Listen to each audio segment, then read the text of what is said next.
लोकांना वाटायचं माझी बायको काहीच समजत नाही, पण ती शांत होती, मूर्ख नव्हती. आयुष्यभर तिने सगळ्यांना दिलं आणि शेवटी देवाने तिला सगळं परत दिलं. तो स्वतःला व्यवहारकुशल, हुशार आणि वास्तववादी समजणारा माणूस होता. साधारण परिस्थितीत वाढलेला. लग्नासाठी त्याच्याकडे मोठी इस्टेट, बंगला किंवा पैसा नव्हता.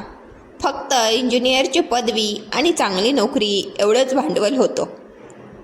त्यामुळे त्याच्या अपेक्षाही त्याला माफक वाटत होत्या. बायको नोकरी करणारी असावी, शक्यतो सरकारी नोकरीतली, दिसायला चांगली, सासरशांशी जुळवून घेणारी, नवऱ्याच्या शब्दात राहणारी आणि माहेरचा तोरा न मिळवणारी. देवाने जणू त्याचं सगळं ऐकलं आणि त्याला तशीच बायको मिळाली. पण संसार सुरू झाल्यावर त्याला हळूहळू जाणवलं की ती बायको गरीब स्वभावाची नाही, तर खूपच सरळ, निरागस आणि अव्यवहारी आहे. लोकांच्या गर्दीत स्वतःचा हक्क मिळवण्यासाठी ढकलाढकली करणं तिला जमत नसे. कोणी तिच्यावर अन्याय केला तरी ती उलट उत्तर देत नसे. घरातल्या बायकांनी आवाज चढवला की ती शांत व्हायची. त्यामुळे लोकांना वाटायचं ती आतल्या गाठीची आहे, पण खरं म्हणजे ती भांडण टाळणारी होती. ऑफिसमध्येही तिचा हाच स्वभाव. सगळ्यांना मदत करायची, स्वतःचं काम बाजूला ठेवून इतरांचं काम करून घ्यायची. चहा कॉफीचे पैसेही स्वतः द्यायची. लोक तिचा फायदा घेतायत हे तिला उशिरा समजायचं. नवऱ्याला तिचा हा स्वभाव बावळटपणासारखाच वाटायचा. तो तिला वारंवार सांगायचा की जगात फक्त चांगुलपणा पुरत नाही, थोडं कडक, व्यवहारकुशल आणि दिखाऊही व्हावं लागतं. पण तिचा विश्वास वेगळाच होता.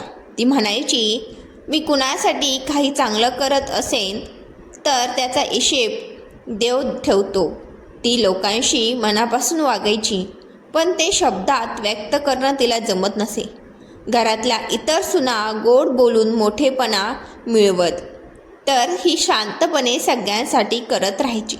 त्यामुळे तिच्या प्रेमाची, कष्टाची किंमत कुणालाच जाणवत नसे. ती आजारी माणसाची सेवा करायची, औषधं आणायची, काळजी घ्यायची. पण आता बरं वाटतंय का, एवढं प्रेमाने विचारणं तिला अवघड जायचं.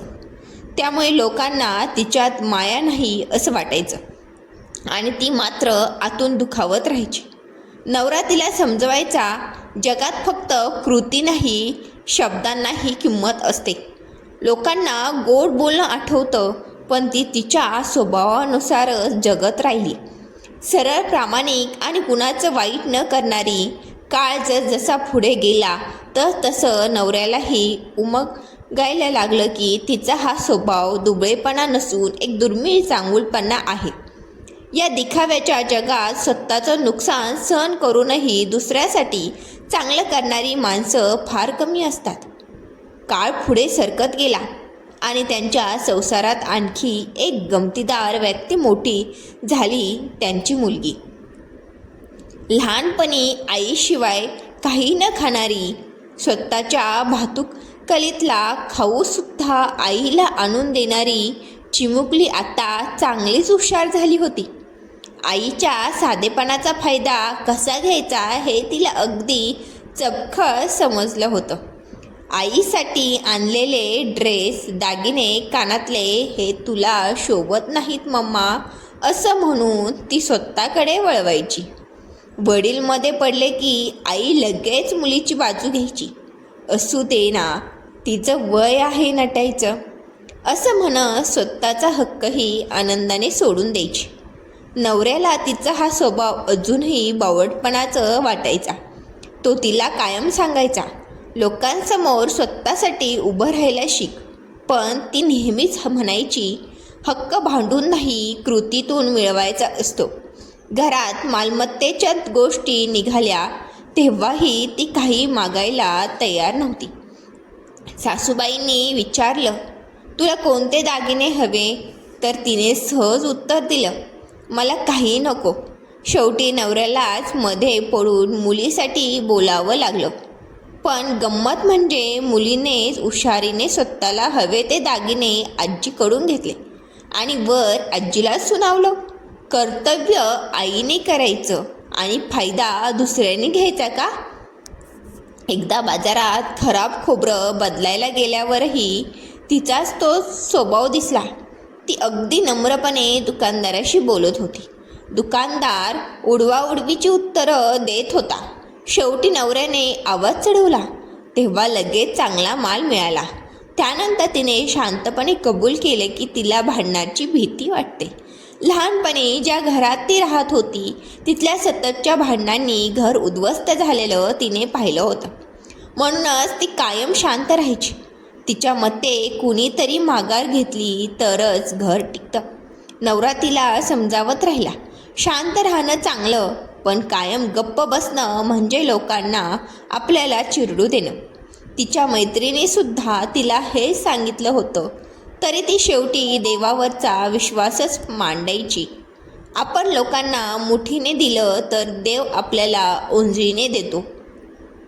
मुलीचे लग्न ठरलं तेव्हा नवऱ्याला वाटलं आता मोठा खर्च होणार, लोक लुबाडणार.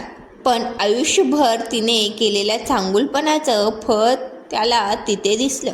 तिच्या मैत्रिणी, नातेवाईक, शेजारी सगळे कोणतीही अपेक्षा न ठेवता मदतीला धावून आले.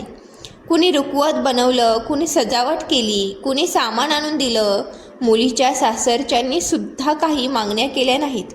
उलट मुलीनेच आईला सांगितलं, माझ्यासाठी जास्त खर्च करू नका, मला तुमचे दागिनेही नकोत.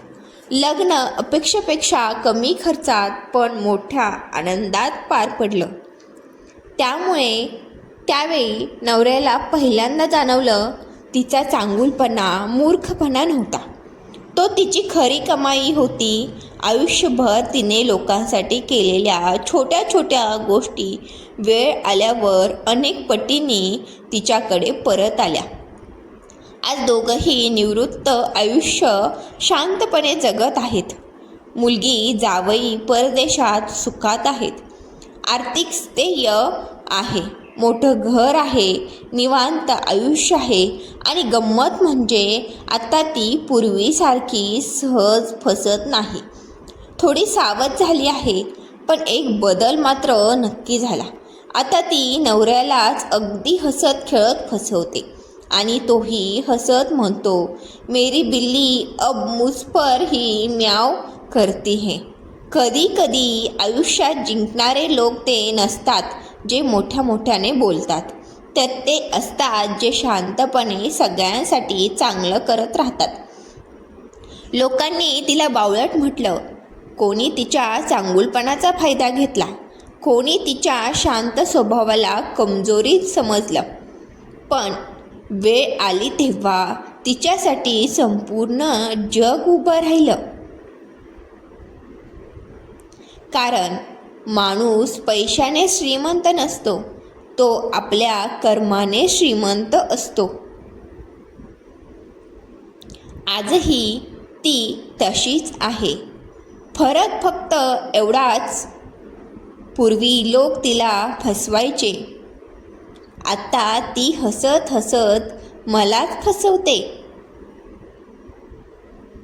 आणि तेव्हा मला कळलं, घर चालवायला हुशारी लागते, पण घर टिकवायला मोठं मन लागतं. जर तुम्हालाही वाटत असेल की चांगुलपणा कधीच वाया जात नाही, तर हा व्हिडिओ शेवटपर्यंत बघा आणि अशाच मनाला भिडणाऱ्या कथा ऐकण्यासाठी चॅनेलला नक्की सबस्क्राईब नक्की करा. कथा आवडली असल्यास लाईक करा, शेअर करा आणि सबस्क्राईब करा. कथा वाचल्याबद्दल, ऐकल्याबद्दल मनापासून धन्यवाद.